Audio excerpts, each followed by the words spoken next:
이번 우크라이나 사태와 관련 저의 가슴을 가장 아프게 했던 장면입니다. 나라를 지키기 위해 어린 딸과 아내를 두고 예비군으로 참전하는 아버지의 심정을 표현할 수 있는 단어는 아마 없을 것입니다. 2월 24일 러시아의 선제 공격을 시작으로 우크라이나의 평화는 깨지고 말았습니다. 수백 명의 사상자를 낸 러시아의 공격은 국제사회로부터 맹비난을 받고 있는 가운데 푸틴은 그의 아랑곳하지 않고 심지어 핵공격의 가능성까지 염두에 두고 있다고 최근 밝혔는데요. 자유세계의 리더라고 자칭하는 미국 역시 각종 경제 제재책들을 발표하며 러시아를 압박하고 있지만 그 누구도 적극적으로 그리고 물리력으로 러시아를 저지하지는 못하고 있습니다.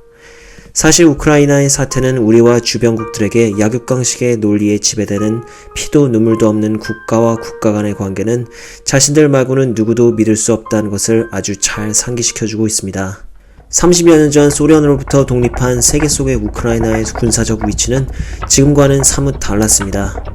1991년 소련의 붕괴로 그들의 땅에 엄청난 핵무기가 속하게 되었고 그들은 세계 3위의 핵무기 보유국이었습니다. 그러나 1994년 우크라이나는 더욱 나은 경제 발전 및 국가 이미지 개선 등을 위해 핵을 포기하게 되었습니다.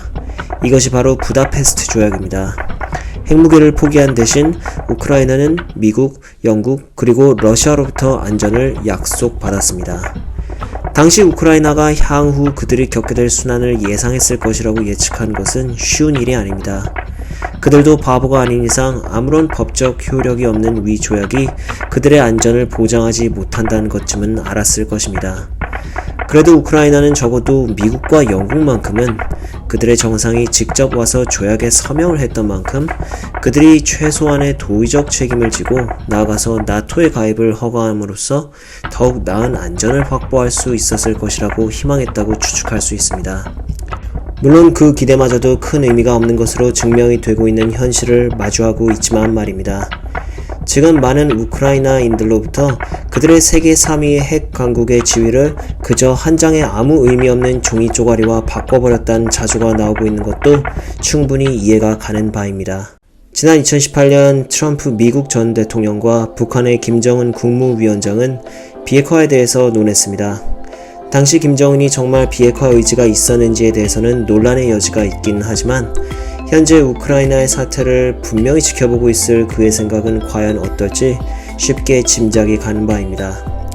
어떻게 보면 북한이 비핵화를 해서 한반도가 불바다가 된 것보다는 그들이 핵보유국으로서 버텨줌으로 전쟁을 억제할 수 있다면 오히려 그것이 애꿎은 희생을 최소화할 수 있는 길이 아닌가 하는 생각이 듭니다. 우리는 수천 년간 지속되어 온 외세의 침략을 우리의 힘으로 슬기롭게 막아내며 우리의 정체성을 지켜왔습니다. 우리 힘이 아닌 외세의 힘으로 얻은 자유는 결코 완전한 자유가 아니었으며 이는 우리 한반도가 아직도 지구상의 유일한 분단 국가로 남아있는 이유가 되기도 했습니다. 오늘날 누구도 우리나라가 전쟁 중이라고 생각하지는 않지만 사실 우리나라는 북한과 휴전 중에 있습니다.